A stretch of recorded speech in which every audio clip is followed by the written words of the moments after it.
All right, so I remember one time I was training a client, and she was just repping through the exercise. I think it was lat pull down. She was just going through, no control, no anything, no nothing, right? So I end up telling her when she finished her set, I said, I can tell what type of person you are by how you're moving the weight. So she chuckled and was like, you can? I was like, yeah. I said, after I gave her the description of herself, she said, yes, you're actually correct. I said, but most people don't understand the way you move the weight is an expression of who you are. And that's what we want to talk about today. So how you control the weight is an expression of who you are, like how you control other aspects of your life.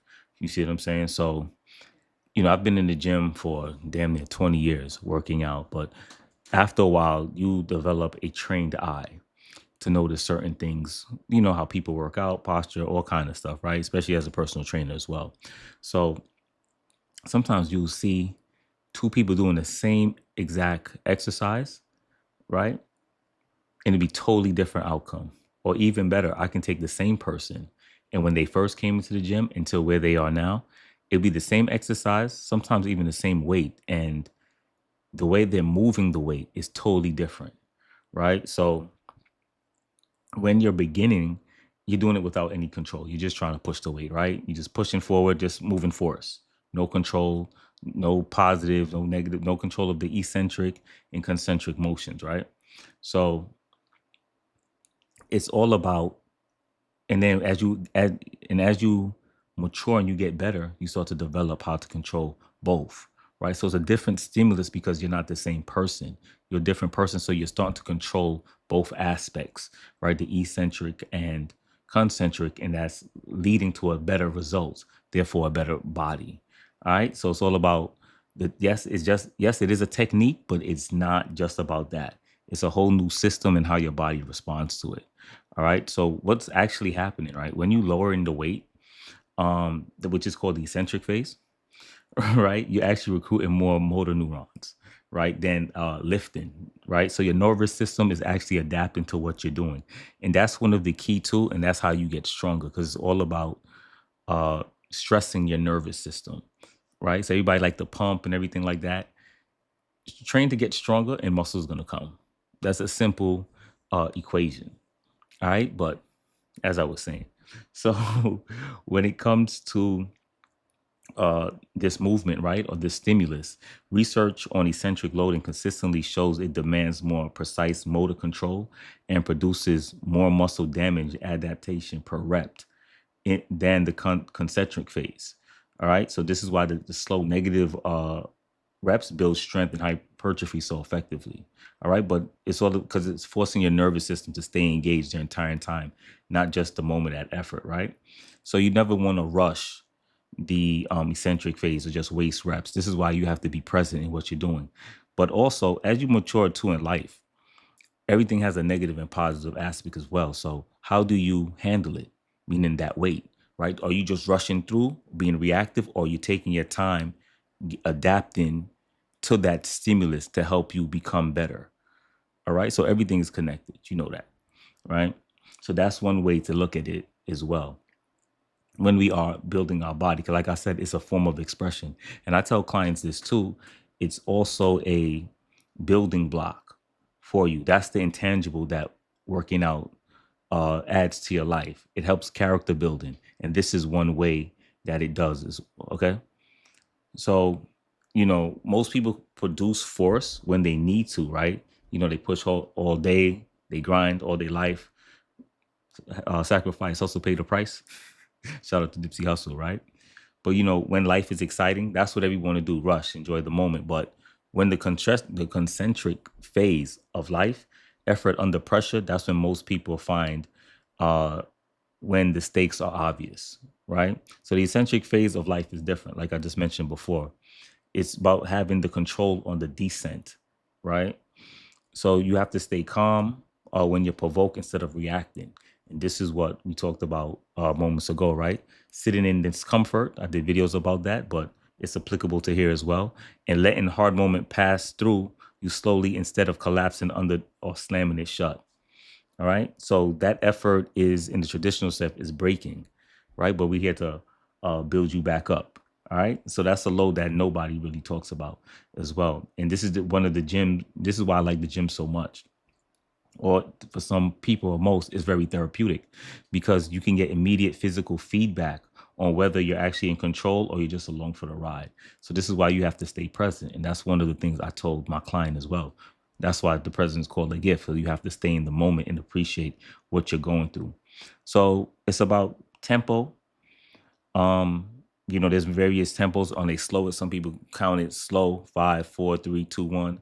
But I always, use certain laws like the law of rhythmicity, if that's one, where there's a rhythm to it, where you're controlling it, but you're going smooth in both directions. All right. And if you really want to, this which is more advanced, really stress your muscles, you can take the same weight and go a little bit slower. All right. And you'll feel the fibers just firing. All right. And that's how it is too in real life. You want to slow things down, get a better feel for the experience of what you're doing, right? And that's how you last longer. Although it may be uncomfortable, but that's where you grow and that's where the magic happens. And this is a good way to push past your comfort zone instead of the pushing. Sometimes I even slow the weight down too as well. And I'm feeling it. I can't go as much, but I'm getting a little bit stronger. Whether I'm doing a lower body exercise or an upper body exercise as well, because you got to test yourself as well. All right. And of course, for my trainers, of course, I'm gonna look out for you guys. So tempo is I think it's not explained much in the training space as much when I observe other trainers with their clients. Sometimes they just have them going through or they try to just train a hypertrophy programming. Like I said, I always talk about getting stronger first, right? Because that's what life is, a test for you to test your strength, not just physical, but mentally as well. So sometimes I tell clients, yo, slow it down because they just want to get to the number. I'm like, no, no, no. It's how you get there. That's what I'm more concerned about. So we control both phases once again. And even though they may get frustrated, but at the end of the workout, they're thanking me, Tristan, so much. Thank you so much for pushing me. And by the way, if your clients like you during the workout, you're not doing a good job. They're supposed to hate you during the workout. Just a rule of thumb. At the end, then they could love you. All right. But that's how you prepare them for the real world as well. you know like I said, it's an expression. A lot of them sometimes want to quit halfway, but it's our job to push them to bring out what's hidden within. And sometimes they don't even know what they're doing, meaning like they didn't know they had that in them, but by you pushing them, now they know, and it gives them that much more confidence. All right. So just don't program something, give them the steps on how to do certain things as well.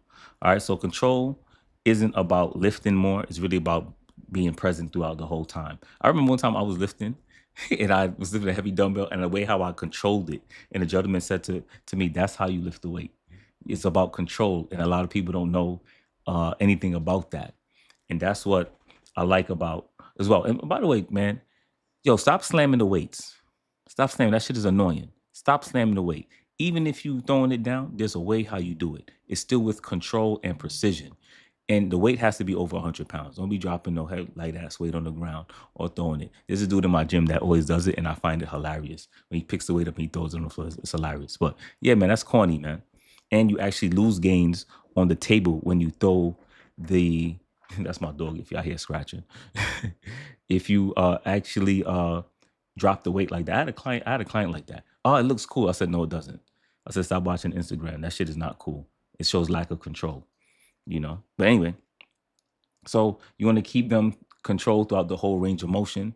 And that's the hard part, you know what I'm saying? When nobody gets to see. It's the grind. You know what I mean? And that's where no applause is there, and it's easy to let go and just let gravity finish it. But you really want to get stronger, learn how to control both ways, right? The positive and negative in the gym, equate it to life and worry about what you can control. All right. And this is how you express yourself and stop being reactive as well. All right. So that's that's just life, how it is. The weight never rests. The way down was. All right. So keep that in mind. So let me know, where do you rush, whether it's in the gym or outside. Drop a comment. I read everyone. I appreciate the feedback. I appreciate you guys who check in with me. You know what I mean? Because you could be anywhere in the world, but you're here with me, and I appreciate you.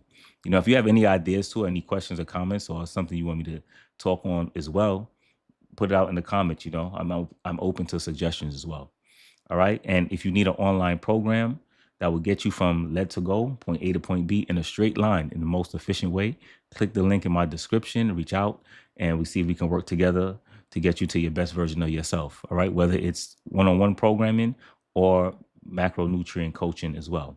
All right. So don't forget, fitness is alchemy. The tools change, the fundamentals don't. And this is where we transfer from lead to gold. So we're going to train hard, train smart, and train safe. Till next time. Peace.